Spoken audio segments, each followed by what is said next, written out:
Il y a différents thèmes qui se suivent, certains un peu plus dark. Il y a aussi un parallèle en fait entre la série en elle-même et l'histoire qui se trame au grand jour, c'est-à-dire elle tombe amoureuse d'une femme et en même temps c'est sur un tournage, donc il fallait aussi des thèmes qui correspondent au tournage, la mise en abîme du truc, enfin il y a un tournage dans le tournage.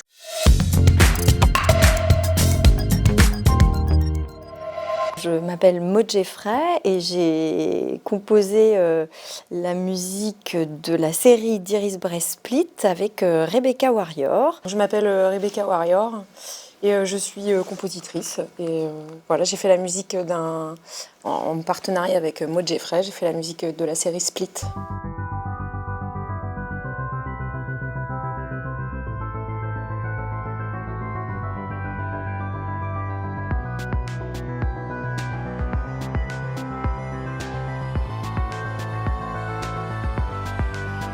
Moi, Iris Bray m'a contactée pour faire la BO de Split.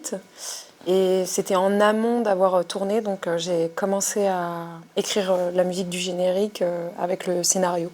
Donc j'ai commencé à composer avec elle, elle m'a donné des directives, on a commencé à écrire même des paroles ensemble. On a composé un générique et puis après elle a fait le tournage. Et c'est là qu'est intervenue Maud. Elle m'a appelée en me proposant donc de prendre la suite pour composer les musiques donc, à l'intérieur de la série. Donc j'avais la base des musiques de Rebecca sur les génériques et puis j'ai composé la musique originale à l'intérieur. Faire du score, c'est vachement intense, surtout une série, il y a 5 épisodes, ça prend beaucoup de temps. Donc du coup, on s'est réparti aussi le temps de travail, quoi. Moi, je me suis concentrée vraiment sur les génériques, début et fin, en faisant... bon, c'est jamais un peu... C'est same but different, hein, tu vois. Et puis, Maud a bossé sur l'intérieur des scènes pour rajouter du mélo et du... Moi, mon travail, c'était de coller à toute l'histoire, bien sûr, au plus près des personnages, de tout ce qui s'y passe, de trouver les thèmes attenants à des personnages ou à des émotions, ou voilà, un travail de musique originale, somme toute classique, quoi. Moi, j'ai reçu les épisodes. Par chance, entre guillemets, ils étaient montés. Donc, je ne suis pas arrivée à un moment où c'était encore plein de questionnements sur le montage et tout. Ce qui est pas mal aussi, c'est assez confort d'arriver avec quelque chose qu'on peut tout de suite visualiser dans un ensemble. Je n'ai pas démarré forcément par le début, j'ai commencé par ce qui m'inspirait le plus, et puis après des déclinaisons. Et en fait, Iris est venue régulièrement. On ne s'est pas vu énormément parce qu'en fait, c'est allé assez vite. Ouais, moi aussi, très très fluide. En fait, je trouve que dans le boulot de faire du score comme ça, c'est hyper important d'être vraiment en phase avec le réal, la réal. Parce que c'est ton binôme, donc il va falloir vraiment comprendre ce que le réal a envie de faire passer comme émotion et comme histoire. Et il va falloir appuyer ça. Donc le boulot de Maud et moi, c'est vraiment quand c'est... Il faut appuyer ce que veut dire Iris et l'aider à faire passer les messages. Enfin, moi, je sais que je l'ai appelée pas mal et... on se redisait bien exactement pour cette scène, il faut ça, ou d'être dans les bons tempéraments, quoi. On a fait un chef-d'œuvre, je crois que c'est clair. on a fait ce qu'on sait faire, quoi. Moi, j'ai eu envie de faire une chanson. Comme c'était le boulot du générique, c'était assez agréable parce que je devais écrire des paroles et que j'aime bien faire ça. Et j'ai eu envie aussi de rajouter un peu d'ironie parce que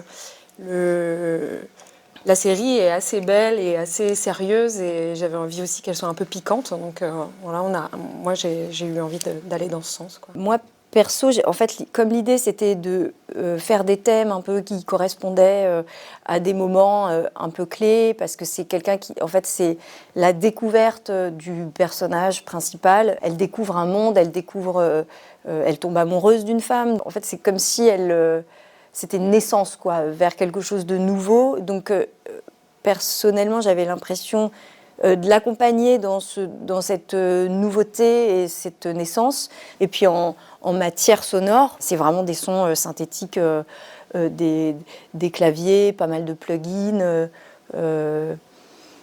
J'ai pas mal travaillé avec je sais pas, du DX7 ou des choses comme ça, des petits claviers assez 80 pour faire des petits thèmes qui sonnent un peu 80, quoi, je sais pas, globalement.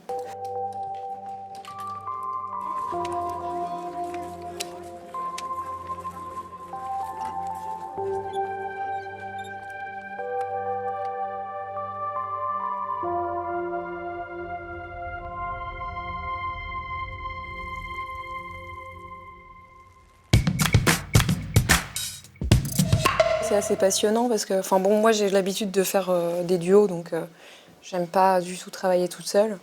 Donc là, il y a plusieurs duos qui se sont créés. Le duo avec Maud pour la musique, évidemment, mais le duo aussi avec Iris. Et c'est ce qui m'intéresse, moi, c'est de rencontrer des gens. Donc au sein de Compromat, je bosse avec Vitalik et c'est ça qui m'intéresse, c'est ce partage.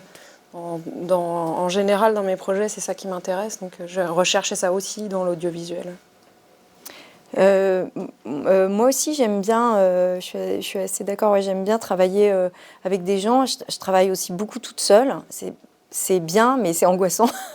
Et ça fait du bien de travailler et avec d'autres gens et pour d'autres gens. Et là, c'était le cas, c'est-à-dire que j'arrivais, il y avait déjà des choses posées, des gens qui savaient déjà bien où ils allaient. Enfin, c'était bien de reposer des choses pour poursuivre l'histoire qui était déjà bien entamée, c'était bien. Je suis ravie de découvrir. Puis j'aime bien Lille, donc ça me fait plaisir. Moi, Sérimania, j'en avais entendu parler, mais j'étais jamais venue. Donc oui, c'est toujours plaisant. Et puis en fait, c'est plaisant de voir des séries qu'on voit toujours sur un ordi avec un son qui est ce qu'il est, dans des conditions de salle en fait. Donc c'est un peu ça dont j'ai hâte.